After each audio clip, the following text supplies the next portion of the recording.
Hello friends, मैं सोनम जैन। आप सभी देख रहे हैं एस सोनम चैनल पर। आप सभी का स्वागत है। दोस्तों, आज की कहानी है मेरा पति धोखेबाज है। पति पत्नी की है कहानी। शुरू करने से पहले कर दीजिए चैनल को सब्सक्राइब, क्योंकि जब भी मेरे कराऊँ नई नई कहानियाँ तो आप सभी को पता चल सके। वीडियो को लाइक एंड शेयर करना बिल्कुल नहीं भूलिएगा। इससे मुझे मिलती है नई नई कहानियाँ लिखने के लिए प्रेरणा। और कमेंट बॉक्स में भी जरूर बताया कीजिएगा आप सभी को मेरी कहानियाँ कैसी लगती हैं और आप सभी आगे किस टॉपिक पर कहानी देखना चाहते हैं।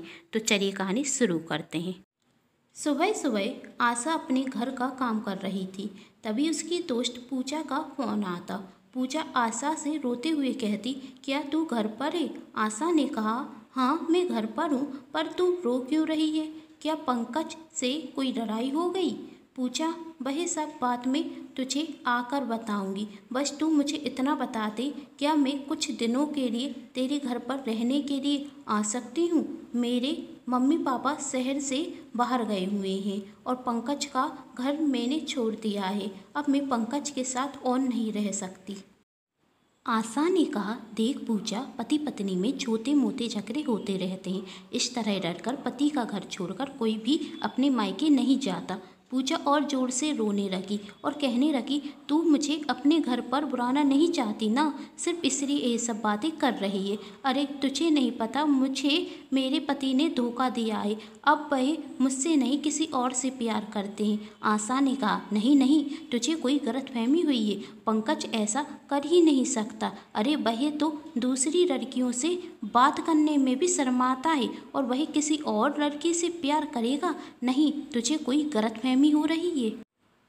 तुम्हें और पंकज को आराम से बैठकर बातें करनी चाहिए और गलतफहमी को दूर करना चाहिए। पूछा, ठीक है, मैं समझ गई, तू मुझे अपने घर पर नहीं बुलाना चाहती। मैं अभी अपनी मौसी के घर पर चली जाऊंगी। आशा, अरे तू गलत समझ रही है। अच्छा ठीक है, तू घर पर आ जा, फिर हम बाद में बात करते हैं। पूजा और आशा बचपन की बहुत अच्छी दोस्त थी और उनकी शादी भी एक ही शहर में हुई थी। वही अक्सर एक दूसरे के घर पर आती जाती रहती थी और अपना सुख दुख एक दूसरे से बांटती रहती थी। पर इस तरह कभी भी कोई लड़कर अपने पति से दूसरी शहरी के घर पर रुकने नहीं गया था। आशा फ़ोन रखकर पूजा के आने का इंतजार कर रही थी और सोच रही थी, पूजा और पंकज में छोटा मोटा झगड़ा होगा, आने दो, मैं उसे समझा कर उसे फिर उसके घर पर भेज दूंगी। लेकिन उसे यह समझ में नहीं आ रहा था कि कुछ दिन पहले तो मैं पूजा के घर पर गई थी, तब तो पूजा बहुत खुश थी। फिर अचानक ऐसा क्या हो गया कि पूजा पंकज को छोड़ने की बात करने लगी? जब मैं उसके घर पर गई थी तब तो पूजा पंकज की बहुत तारीफ कर रही थी, कह रही थी, पंकज मेरा बहुत ख्याल रखता है, वही मुझसे बहुत प्यार करता है। मैं तो बहुत खुशनसीब हूँ कि मुझे इतना अच्छा जीवन साथी मिला जो मेरी इतनी परवाह करता है। पर आज तो पूजा के कहे गए सभी शब्द बदल गए थे। आज तो वह पंकज को धोखेबाज कह रही थी। आखिर क्यों? ऐसा भी क्या हो गया था? जब आशा यह सब सोच ही रही थी तभी आशा के गेट की बेल बजती। वह जाकर दरवाज़ा खोलती। दरवाजे पर पूजा थी। पूजा को अंदर बुलाती और पूछती, क्या हुआ? ये सुनकर ही पूजा जोर जोर से रोने लगती है। आशा पूजा को पानी का गिलास देते हुए कहती, तू पहले शांत तो हो जा और पानी पी, फिर शांति से मुझे बताओ आखिर हुआ क्या? पूजा रोते हुए कहती, अब बताने को रह ही क्या गया है? जिस पंकज पर मैं इतना विश्वास करती थी वह तो धोखेबाज निकला। हाँ आशा, मेरा पति धोखेबाज निकला। आशा, तू यह इतने यकीन के साथ कैसे कह सकती है? हो सकता है कि तुझे कोई गलतफहमी हुई हो। अभी मैं कुछ दिन पहले तेरे घर पर आई थी तो तू अपने पति की कितनी तारीफ कर रही थी और आज ऐसे धोखेबाज कह रही है। पूजा कहती, वही मेरी गलतफहमी थी, वही उसका दूसरा रूप था जो मुझे वही दिखाता था। सच तो ये है कि वह मुझसे प्यार नहीं करता, वह किसी और लड़की से प्यार करता है। आशा ने पूजा से पूछा, तुझे कब पता चला कि वह किसी और लड़की से प्यार करता है? पूजा ने कहा, मेरे पड़ोस में शिल्पा रहती है ना, मैं कुछ दिन पहले उसके घर पर गई थी तो वह बहुत खुश थी। अक्सर तो वह अपने पति की बुराई करती रहती थी, पर उस दिन वह अपने पति की बहुत तारीफ कर रही थी। मैंने पूछा, ऐसा भी क्या हो गया कि तू अपने पति की आज इतनी तारीफ कर रही है? शिल्पा ने कहा, मेरा पति प्यार की परीक्षा में पास हो गया तो तारीफ करना तो बनती है ना। मैंने कहा प्यार की परीक्षा? उसने कहा हाँ प्यार की परीक्षा। मेरी दोस्त स्वाति ने मुझे एक मैडम से मिलाया जो पत्नियों के कहने पर उनके पति की प्यार की परीक्षा लेती हैं। मैं भी उनके पास गई और मैंने उनसे कहा मुझे लगता है मेरे पति मुझसे बिल्कुल भी प्यार नहीं करते हैं, लेकिन सब मुझे से कहते हैं। यह मेरी गलतफहमी है। अब मुझे सच का पता लगाना है। यह जानना है कि मेरे पति मुझसे प्यार करते हैं या नहीं। मैंने सुना है आप पत्नियों के कहने पर पति की प्यार की परीक्षा लेती हैं, तो मैं भी अपने पति की प्यार की परीक्षा लेना चाहती हूँ। बताइए मुझे क्या करना है।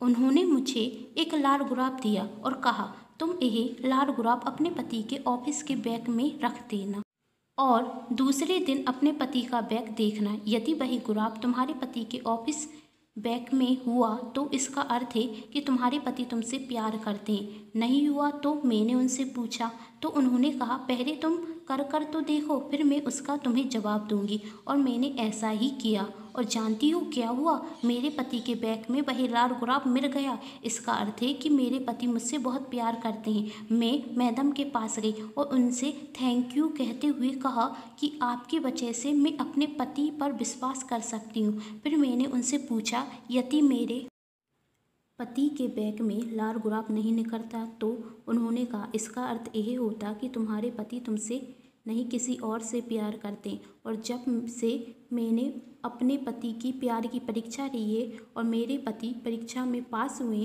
तब से मैं बहुत खुश हूँ। शिल्पा मुझे यह सब बता रही थी। आशा ने पूजा से कहा इस सब में पंकज ने तुझे धोखा कहाँ दिया।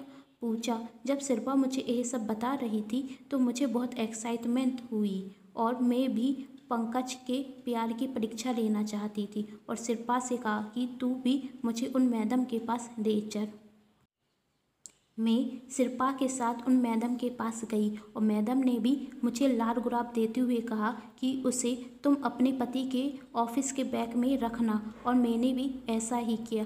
आशा ने पूजा को रोकते हुए कहा फिर जब तूने अपने पति का बैग देखा होगा तो उसमें लाल गुलाब नहीं दिखा होगा है ना। पूजा हाँ नहीं था और इस छोटी सी बात के लिए तूने अपने पति पर शक किया और उन्हें बेवफा कहा। अरे मूर्ख, यह तो अंधविश्वास है। इन सब से कुछ भी नहीं होता। हो सकता है जब पंकज ने अपने बैग में से कुछ निकाला हो तो वही लाल गुलाब गिर गया हो। आशा कहती पूजा तूने यह गलत किया। तुझे सिर्फ इस अंधविश्वास के कारण अपने पति पर संदेह नहीं करना था। तुझे उन मैडम की नहीं अपने दिल की सुननी थी। पूजा मैंने भी यही किया था। जब मेरे पति पंकज के बैग में वही लाल गुलाब नहीं मिला तो मैंने भी यही सोचा था ये सब कुछ नहीं होता और मैंने पंकज से कुछ भी नहीं कहा। लेकिन मैंने खुद देखा है कि जब भी मैं पंकज के पास जाती हूँ तो वह अपना मोबाइल साइड में रख देते हैं क्योंकि वह किसी और से चैटिंग कर रहे होते हैं और मुझे पता ना चले, इसलिए वह साइड में मोबाइल रख देते हैं। और कर जब पंकज किसी से फ़ोन पर बात कर रहे थे और मुझे देखते ही साथ उन्होंने ये कहकर फ़ोन रख दिया कि बाद में बात करता हूँ, तो इस सब का क्या मतलब हुआ। यही ना कि पंकज मुझसे कुछ छुपा रहे हैं। आशा क्या फालतू की बातें कर रही है तू, ऐसे थोड़ी ना होता है। पूछा ऐसा ही है। और आज सुबह जब मैं उनका मोबाइल चेक कर रही थी तो उन्होंने मेरे हाथ से मोबाइल छीनते हुए कहा कि तुम्हारा यह हर दिन का क्या है, तुम हर दिन मेरा मोबाइल क्यों चेक करती हो, तुम्हें मुझ पर विश्वास नहीं। तो मैंने भी कह दिया हाँ नहीं है विश्वास, क्योंकि तुम किसी और से प्यार करते हो। तो जानती हो पंकज ने मुझसे क्या कहा। उसने कहा हाँ नहीं करता मैं तुमसे प्यार, करता हूँ किसी और से प्यार। अब चली जाओ मेरी ज़िंदगी से, नहीं रहना मुझे तुम्हारे साथ। और उसके बाद मेरा और पंकज का बहुत बड़ा झगड़ा हुआ और मैं हमेशा हमेशा के लिए पंकज का घर छोड़कर चली आई और ज़ोर ज़ोर से रोते हुए कहती मेरे पति ने मुझे धोखा दिया। आशा को फिर भी ना जाने क्यों ऐसा लग रहा था कि पूजा को कोई गलतफहमी हुई है। शायद ये गलतफहमी उस लाल गुलाब वाली मैडम की वजह से हुई है। और अब आशा उस लाल गुलाब वाली मैडम की असलियत पता लगाना चाहती थी। और दूसरे दिन आशा पूजा और शिल्पा के साथ प्यार की परीक्षा देने वाली मैडम के पास जाती आशा उस मैडम पर गुस्सा होते हुए कहती, आखिर तुम्हें यह सब कुछ कर कर क्या मिल रहा है? तुम जानती हो तुम्हारी इस हरकत की वजह से एक हंसता खेलता परिवार टूट रहा है। पूजा और पंकज आपस में कितना प्यार करते थे और तुम्हारी वजह से पूजा के मन में जो शक का बीज बोया है उसके कारण आज ये दोनों डिवोर्स लेना चाहते हैं। आखिर ये सब कर कर तुम्हें क्या मिल रहा है? तब उस मैडम ने कहा, इसमें मेरी कोई भी गलती नहीं, यह तो मैंने शिल्पा की दोस्त स्वाति के कहने पर किया था। शिल्पा ने कहा, स्वाति आखिर तुमसे ये सब कुछ करने के लिए क्यों कहेगी?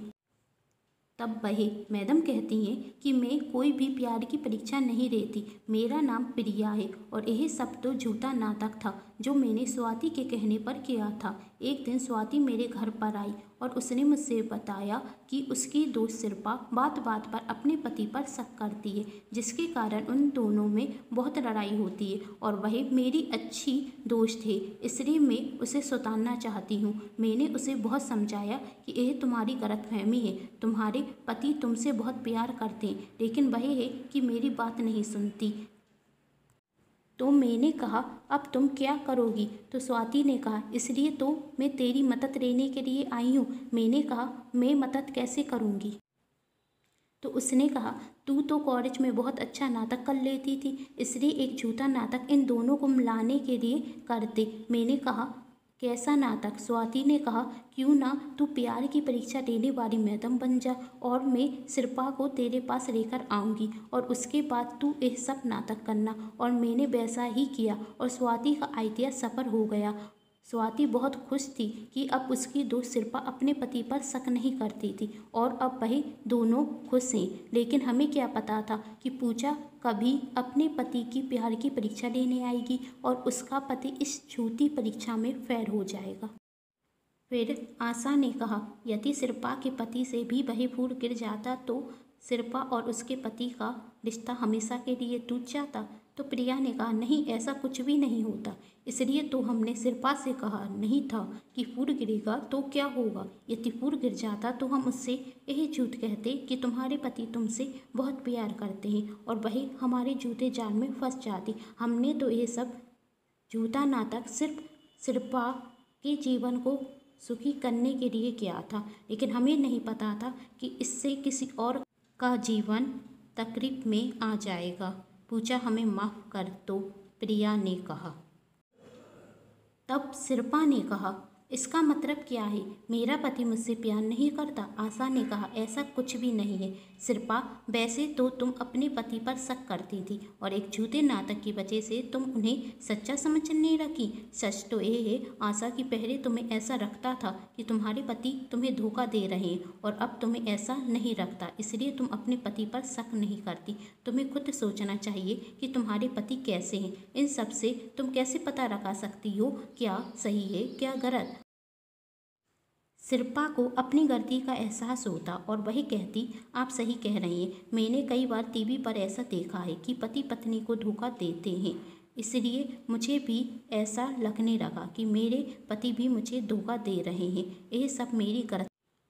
और पूजा से कहती, तुम्हें तो अपने पति पर पूरा विश्वास था, फिर भी तुम इन सब नाटक में आ गई। जब तुम्हें अपने पति पर विश्वास है तो प्यार की परीक्षा देने की जरूरत ही क्या थी?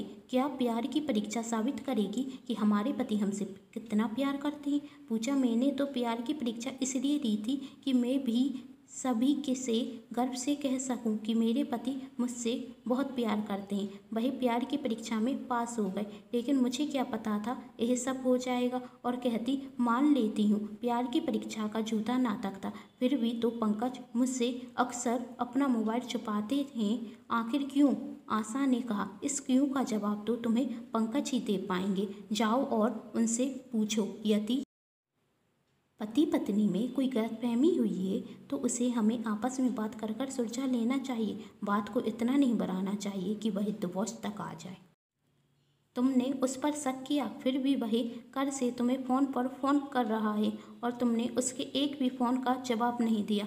अब जाओ, कहीं देर ना हो जाए। तुम पंकज से माफ़ी मांगो। पूजा अपने घर जाती और पंकज से माफ़ी मांगती, कहती मुझे तुम पर शक नहीं करना चाहिए था, लेकिन तुम मुझे देखकर बार बार फ़ोन रख देते थे, इससे मेरा शक और बढ़ गया। पंकज ने कहा, अरे वही फ़ोन तो मैं इसलिए रख देता था क्योंकि तुम ही तो मुझसे शिकायत करती थी कि मैं ऑफिस से आकर हमेशा मोबाइल में रख जाता हूँ और तुमसे कोई बात ही नहीं करता, और तुम ही तो कहती थी मुझे तुमसे कितनी बात करनी होती है, लेकिन तुम्हारे मोबाइल के कारण मैं तुमसे कभी बात ही नहीं कर पाती हूँ। मोबाइल तो मेरी सौतन बन गई है, इसलिए तुम्हारे आते ही साथ मैं तुम्हारी सौतन को तुमसे दूर कर देता था। सच में मोबाइल के सिवा तुम्हारी और कोई सौतन नहीं है। यही सुनकर पूजा और पंकज दोनों ही हंसने लगते और फिर पूजा की आंखों में आंसू आ जाते। पंकज कहता, अब क्यों रो रही हो पूजा, तुम मुझसे कितना प्यार करते हो और मैं तुम पर शक कर बैठी। पूजा, सॉरी पंकज, मुझसे गलती हो गई। पंकज ने कहा, कोई बात नहीं पूजा, लेकिन आज के बाद मुझे छोड़कर मत जाना। जानती हो तुम्हारे बिना यह घर कितना सूना लगता है। तुम्हारे बिना यह घर और मेरी ज़िंदगी दोनों ही अधूरी है। और वहाँ शिल्पा को भी समझ में आ गया था कि छोटी छोटी बातों पर शक करना सही नहीं है। शक से रिश्ते टूटते हैं। यदि कोई गलतफहमी है तो उससे आपस में बात कर सुलझा लेना चाहिए। उम्मीद करती हूँ दोस्तों आप सभी को मेरे द्वारा लिखी गई ये कहानी बहुत पसंद आई होगी। यदि आप सभी को ये कहानी पसंद आई है तो चैनल को सब्सक्राइब जरूर कर लीजिएगा और वीडियो को लाइक एंड शेयर करना बिल्कुल नहीं भूलिएगा। Thanks for watching.